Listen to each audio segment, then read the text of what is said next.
I need your space. Mom, it's time you figured out your next steps elsewhere. Juno's words hit me like a freight train. Standing in the doorway of my own home, I was confronted with a reality I had never anticipated. My daughter, my own flesh and blood, demanding I leave my home for her convenience. Juno, this is my home, I managed, my voice steady despite the turmoil inside. It's just with the baby coming, I need more space and you have your studio, right? Can't you just find somewhere else for a bit? Juno's tone softened, but her eyes were unyielding, a mirror of her father's stubbornness.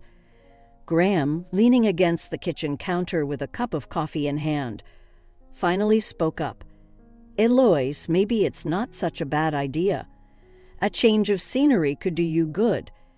We need to think about what's best for Juno right now. I looked between them, my family, sensing the divide that had grown over the years. It wasn't just about space.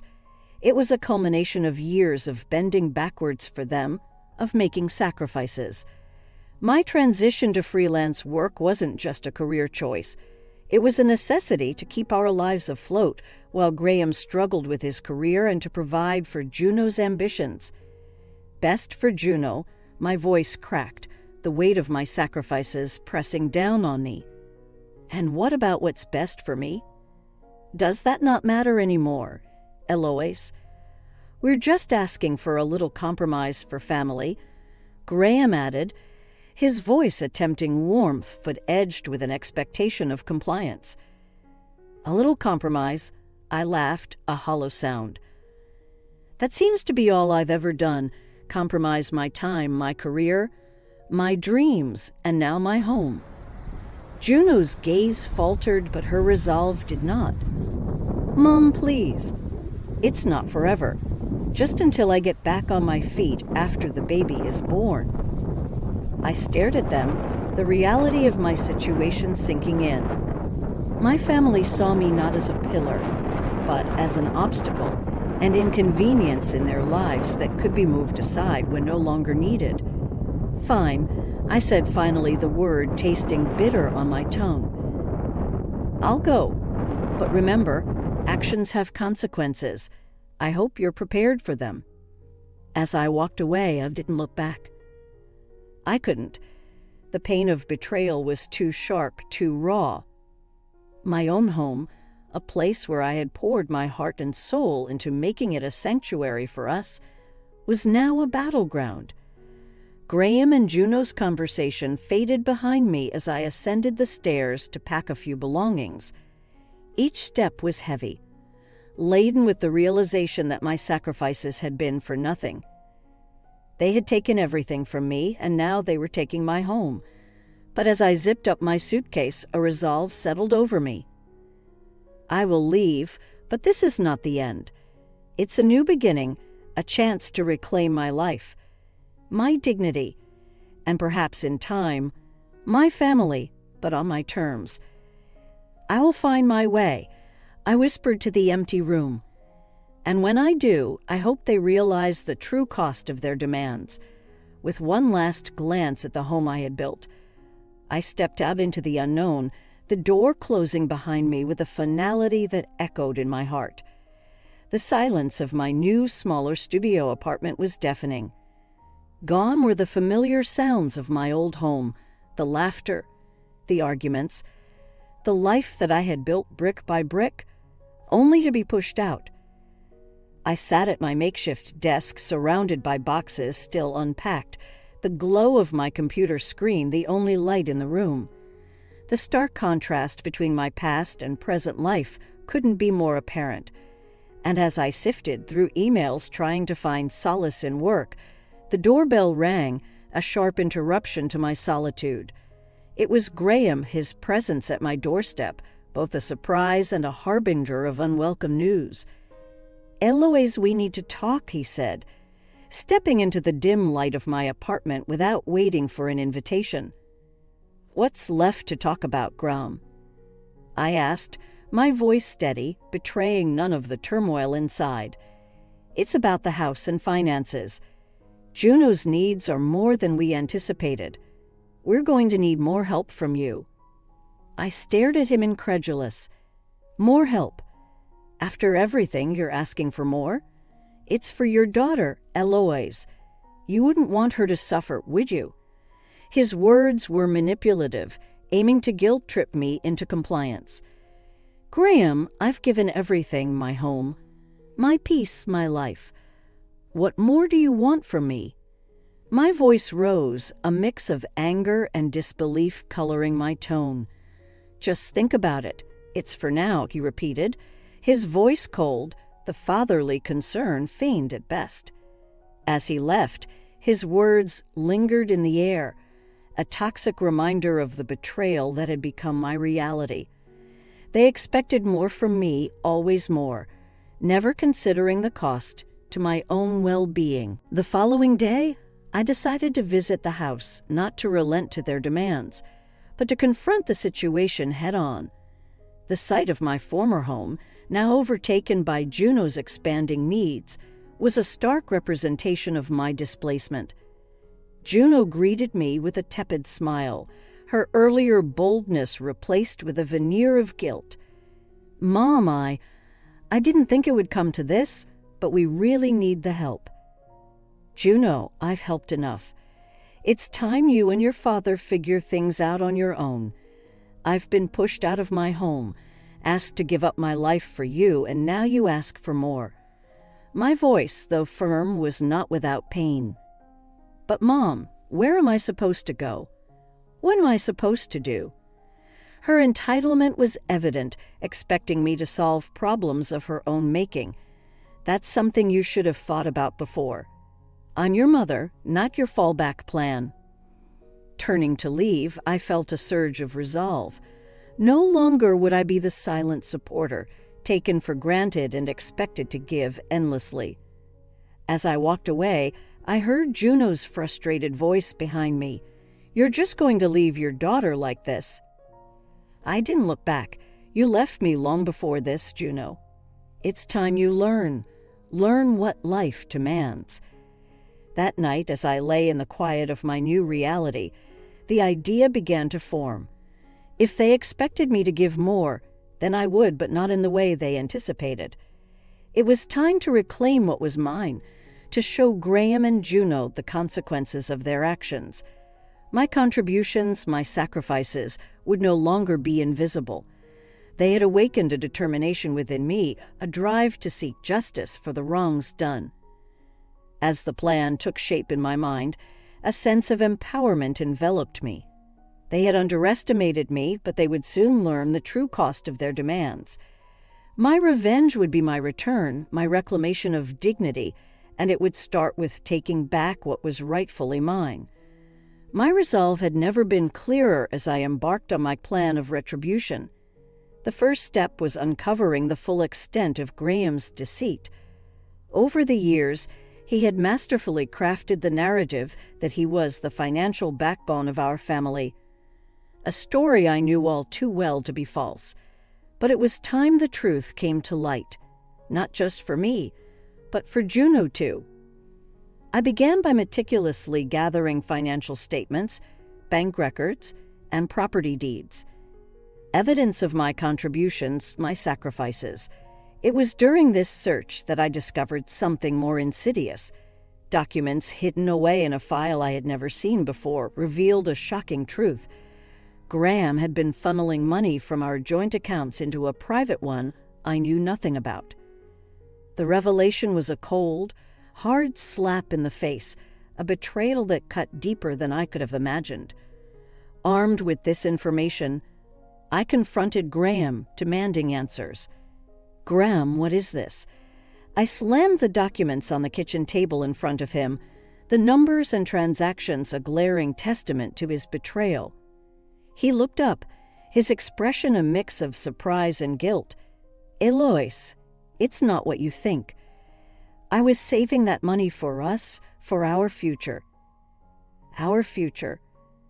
I scoffed, disbelief coloring my tone. "Or your future without me?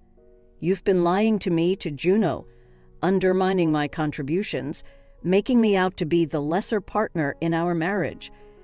Graham's attempts to explain were feeble, his words empty. Eloise, I just thought. You thought I'd never find out, but I did. And now everything changes. The confrontation left Graham rattled, his facade of control crumbling. But for me, it was the catalyst for my next move. If Graham could betray me in such a fundamental way, then all bets were off. I took my findings to a lawyer, explaining my situation and my desire to reclaim what was rightfully mine. The lawyer, a woman of sharp wit and even sharper legal acumen, laid out a plan that was both brilliant and ruthless. We'll begin with the house, she said, her eyes alight with strategic fire. It's in your name alone, correct? Yes, I confirmed, a sense of empowerment growing within me. Then you have more power than you realize. We can leverage this to not only secure your financial independence, but also to send a clear message to Graham and Juno. The plan was simple yet effective. I would sell the house, the one asset solely in my name, and reclaim the financial stability Graham had tried to steal from me. But more than that, it would be my declaration of independence, a demonstration that I was no longer the woman they could manipulate and betray without consequence. As I initiated the process, my interactions with Graham and Juno became strained, their demands and manipulations more desperate. Mom, you can't do this to us, Juno pleaded one day, her voice tinged with panic.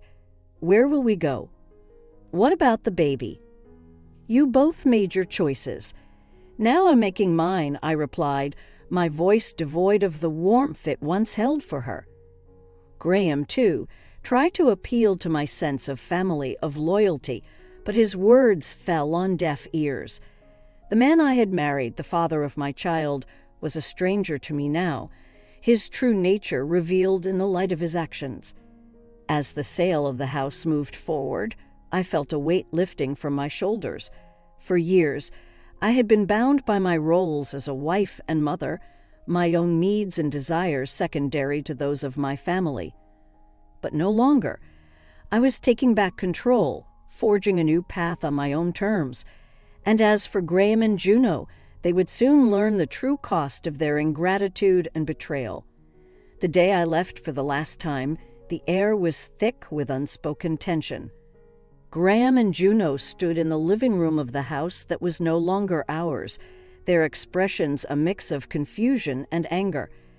They had just learned of the sale, a transaction done quietly without their knowledge. You sold the house. Graham's voice was low, disbelief etched into every word. Our home, Eloise, how could you? It's in my name, Graham. My home. And I decided to sell it. I said, my voice steady, betraying none of the emotional turmoil swirling inside me. Juno, her hands cradling her growing belly, looked from Graham to me, her eyes wide. But where will we go? What about the baby? That's something you should have considered before demanding I leave my own home, I replied, the coldness in my voice surprising even me. This is betrayal, Eloise, pure and simple. Graham said, his voice rising in anger. Betrayal. I laughed a bitter sound. You want to talk about betrayal? Look in the mirror, Graham. You lied, you manipulated, you took everything I gave and asked for more. The room fell silent, the weight of my words hanging heavy between us. I turned to leave, my heart heavy but my resolve unshaken. This was the end of one chapter, but the beginning of another, one where I was in control. As I reached the door, Graham's voice stopped me. You'll regret this, Eloise. You're tearing this family apart. I paused, my hand on the doorknob. Without turning back, I said, No, Graham. This family was torn apart long ago. I'm just the first to acknowledge it. Leaving the house behind, I didn't look back. The finality of the moment was overwhelming, but beneath the sorrow and betrayal, there was a burgeoning sense of freedom. For the first time in years, I was free from the expectations and demands that had defined my life. In the weeks that followed, the reality of my actions set in. Graham and Juno were forced to find a new place to live, their comfortable existence upended by my decision. Rumors and whispers followed me in our small community, some sympathetic, others critical. But none of that mattered. I had taken a stand, reclaimed my agency, and in doing so, had started down a path of self-discovery and independence. My new apartment became a sanctuary, a place of peace and creativity. Work flourished as I threw myself into projects, my graphic design business thriving as never before. In the quiet moments, I found a strength I didn't know I had, a resilience forged through years of sacrifice and hardship.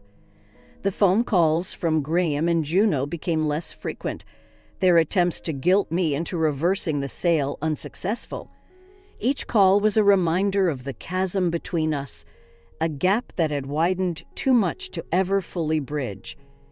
One day, as I sat at my desk, the sun setting outside my window, I realized I no longer felt anger or bitterness toward Graham and Juno. Instead, there was a sense of pity for them, for their inability to see beyond their own needs and desires. I had moved on, building a life that was truly mine, free from the constraints of my old one. The sale of the house, once a source of contention and pain, was now a symbol of my liberation, a decisive step toward a future filled with possibility. And as I looked forward to what lay ahead, I knew that the best revenge wasn't the pain I had inflicted on Graham and Juno, but the life I was building for myself, one where I was no longer a victim of their selfishness and deceit. It was a life where I was finally truly free. The completion of the house sale marked not just the end of an era, but the beginning of a new chapter in my life, one where I stood firmly on my own 2 feet, unburdened by the expectations and manipulations of those I had once called family. My new apartment, once a symbol of my forced exile, had become a haven of peace and creativity. The walls adorned with my own designs reflected a life that was entirely mine. My freelance work, now more than just a job, was a testament to my resilience, a thriving business built from the ashes of my former life. During this time of renewal, I received a call from Graham, his voice a mix of desperation and anger. "Eloise, you've taken everything from us. How could you do this to your own family?" Family? I echoed the word, bitter on my tongue. A family supports each other, Graham. What you and Juno did was far from supportive. It was selfish. You're going to regret this, Eloise. You can't just start over and expect us to disappear. We're your family, whether you like it or not. I've made my peace with that, Graham. It's time you make yours, I replied, my voice calm but firm. The call ended with a click, his threats hanging in the air. But they no longer had any power over me. The weeks turned into months, and my life settled into a comfortable rhythm. The drama and turmoil that had once defined my existence seemed like distant memories. But I knew that true closure had not yet been achieved. The final act of my plan was still unfolding, a silent countdown to the moment when Graham and Juno would realize the full extent of their actions. That moment came unexpectedly. I had ventured out to a local cafe, a small luxury in my new life of independence, when I spotted them. Graham and Juno were seated at a table near the window, their conversation tense and fraught with emotion. "I can't believe she did this to us," Juno was saying, her voice a mix of disbelief and sorrow. "It's her revenge, Juno. She's made her point," Graham replied, his tone resigned. The sight of them so defeated and broken stirred something within me. Not satisfaction or triumph, but a profound sadness for what could have been. We had once been a family bound by love and shared dreams, Now, all that remained were the shattered pieces of our once happy life. As I left the cafe unnoticed by them, I felt a chapter of my life closing. My revenge, though justified, had come at a great cost. The family I had once cherished was no more, their place in my life now occupied by memories and lessons learned. In the solitude of my apartment, I reflected on the journey I had undertaken. From the depths of betrayal and loss, I had emerged stronger, more self-assured. My revenge, while necessary, was not the source of my strength. It was the realization that I alone was the architect of my happiness, the master of my destiny. And so, as I looked toward the future, I knew that the best was yet to come. Not because of the vengeance I had exacted, but despite it. My life, once defined by others, was now my own, and with each passing day, I would build it piece by piece into something beautiful and unbreakable. The road ahead was uncertain, filled with challenges and opportunities, but I faced it head-on with a heart full of hope and a spirit unyielded, for I had learned that true strength comes not from vengeance, but from the courage to move forward, to forgive, and ultimately to find peace within oneself. The day of reckoning arrived sooner than I anticipated. A crisp morning breeze accompanied my steps as I approached the house I once called home, the real estate agent beside me. The For Sale sign stood prominently in the front yard, a beacon of the impending change. Graham and Juno, unaware of my arrival, were about to face the reality of their situation head-on. As I rang the doorbell, my heart pounded with a mixture of anticipation and resolve. The door swung open and there stood Graham, his expression shifting from surprise to disbelief as he saw me. "Eloise, what are you doing here?" he stammered, confusion written all over his face. "I'm here to show the house, Graham. It's time you both faced the consequences of your actions," I replied, my voice steady, betraying none of the emotional turmoil within. Juno appeared behind Graham, her eyes widening in shock. "You can't be serious. Mom, you're really going through with this?" "Yes, Juno, I am. You both seem to forget that this house was the one thing I had left. You took everything else from me," I said, the words laced with a bitterness I no longer bothered to hide. The real estate agent, a neutral party in the midst of our familial storm, stepped forward. "If you'll allow us, we have potential buyers on the way. It would be best if we could proceed without any complications." Graham and Juno exchanged a look of desperation, the reality of their situation finally dawning on them. "Please, there has to be another way. We'll be left with nothing," Graham pleaded, his voice breaking. "You left me with nothing when you demanded I leave my own home," I countered, my resolve hardening. "I warned you, actions have consequences. It's time you learn that lesson." As the potential buyers arrived, Graham and Juno retreated into the house, their whispers a cacophony of regret and disbelief. The real estate agent and I led the buyers through the property, each room a reminder of the life I once lived, the memories I once cherished. After the showing, as I stood in the living room for what could be the last time, Juno approached me, tears streaming down her face. "Mom, I'm so sorry. I didn't realize. I never wanted it to come to this." Her apology, though heartfelt, came too late. "Juno, I hope one day you understand why I had to do this. Maybe then you'll forgive me, as I'm trying to forgive you." Leaving the house behind, I felt a weight lifting off my shoulders. The sale was more than just a transaction. It was a symbol of my liberation from the chains of betrayal and manipulation. Graham and Juno's future was now in their own hands, just as mine was in mine. The days that followed were a blur of legal proceedings and finalizations. The house sold quickly, the market eager to claim such a prized property. And with the final signature, I closed the chapter on a significant part of my life. As I sat at my desk, the deed to the house now transferred, I realized the depth of what I had accomplished.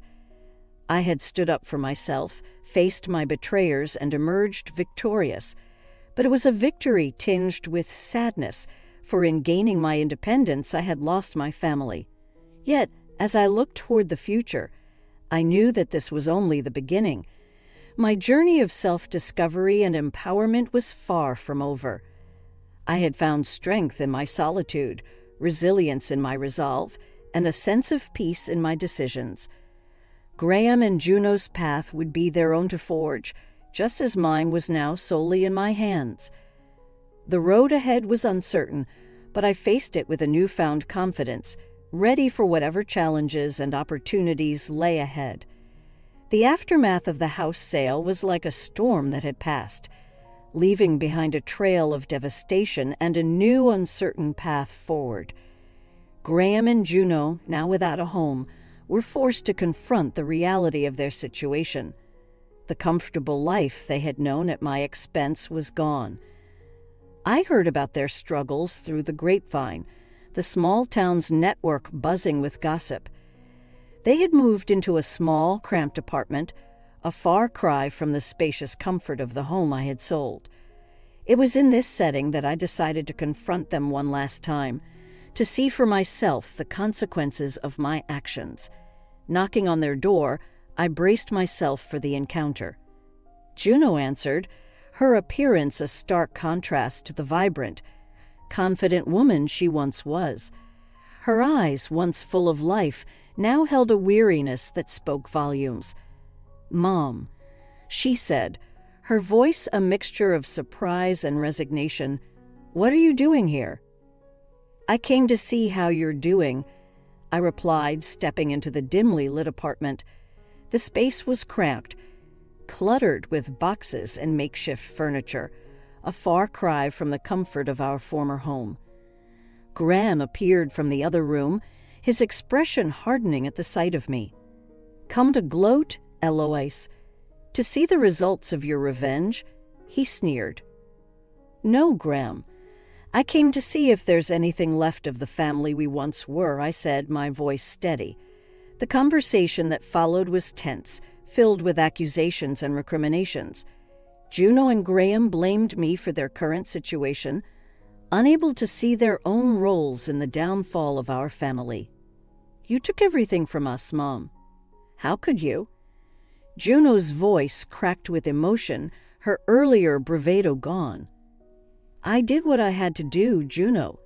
You and Graham made your choices, and I made mine," I replied, the pain of our broken relationship evident in my words. As the conversation unfolded, it became clear that the chasm between us was too wide to bridge. The pain and betrayal had left deep scars, too deep for easy forgiveness or reconciliation. Leaving their apartment, I felt a mix of emotions. There was sadness for the family we could have been, anger at the years of manipulation and disrespect, and surprisingly, a flicker of hope. Hope that maybe this ordeal would be a wake-up call for Juno and Graham, a chance for them to reflect on their actions and perhaps find a way to change. The walk back to my apartment was a reflective one. I had sought revenge, and I had achieved it, but at what cost? The satisfaction of seeing Graham and Juno confront the consequences of their actions was overshadowed by the realization that our family was forever altered. In the weeks that followed, I focused on rebuilding my life, my work, and my sense of self. The drama and revenge that had consumed me were now in the past, a chapter closed. I had emerged stronger, more independent, but the journey had left its mark. The lesson was a hard one, learned through pain and loss. True strength comes not from vengeance, but from the ability to move forward, to forgive oneself, and to find peace in the aftermath of turmoil. And so, as I continued to build my new life, I held on to that lesson. The future was uncertain, but I faced it with a heart open to new beginnings and a spirit healed from the wounds of the past. The road ahead was mine to shape, and I stepped forward with determination and hope, ready for whatever lay ahead. Years had passed since the house sale, years in which the silence between us had grown into a chasm seemingly insurmountable. I had moved on, my life now filled with new challenges and achievements, my past with Graham and Juno a distant if painful memory. It was a crisp autumn morning when I received a letter, its handwriting unfamiliar, the return address bearing Juno's name, a name that stirred a myriad of emotions within me. With a deep breath, I opened the envelope, bracing myself for what might be inside. "Dear Mom," the letter began, each word heavy with an emotion that seemed to reach out from the page. "It's taken me years to find the courage to write this. I know I've caused you unimaginable pain, and for that, I am deeply sorry. My actions were unforgivable, driven by selfishness and a failure to see beyond my own needs." I sat down, the letter trembling in my hands. Juno's words, so raw and honest, were a far cry from the daughter I remembered. I spent a lot of time reflecting on my life, on the choices I made and the people I hurt. It's been a difficult journey, one filled with regret and a deep desire for redemption. I understand if you can't forgive me, but I needed you to know that I am truly sorry for everything. The letter continued, detailing Juno's life since we last spoke. She talked about the challenges of raising her child alone, of the hardships and the lessons learned along the way. It was a story of growth and change, of a young woman who had faced the consequences of her actions and emerged stronger for it. I'm reaching out not just to apologize, but to ask for a chance to start anew, to rebuild what we once had in whatever form that might take. I miss you, Mom.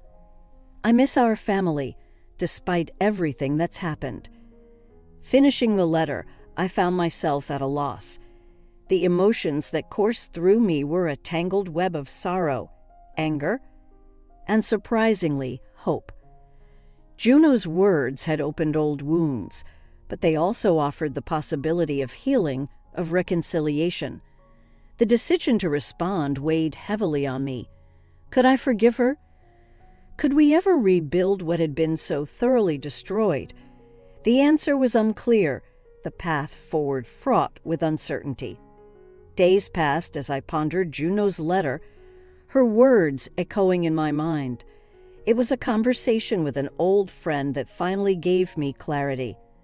"Forgiveness isn't just for those who wrong us," she said.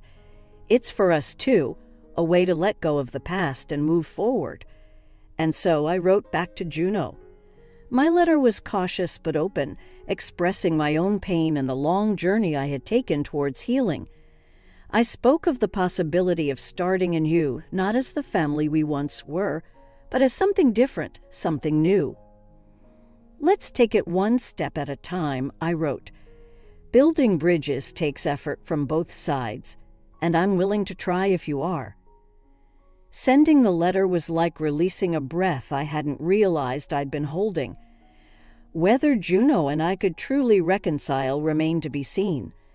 But the door was open, a crack of light in the long darkness that had separated us.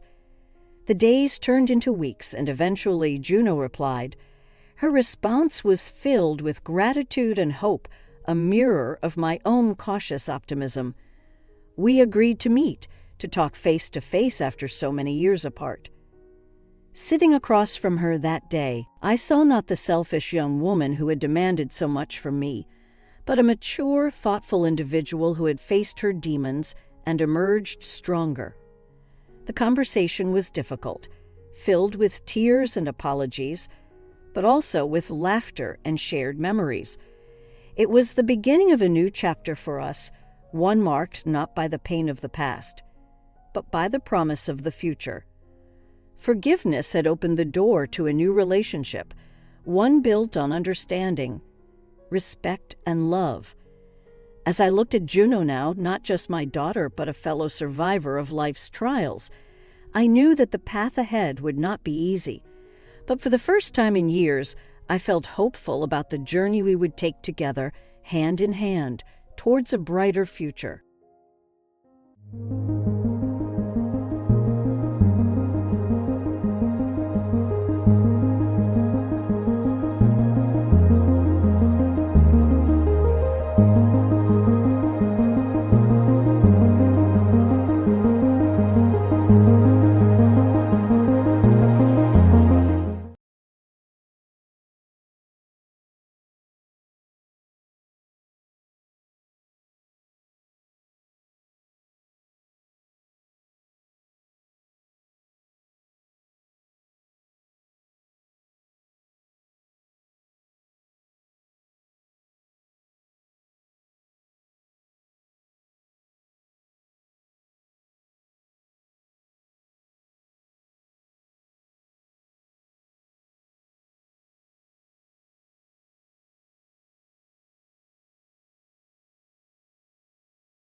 Sometimes I cannot breathe when you look at me like that. I'm falling in. You don't even have to speak. I'll be calling out your name. Nothing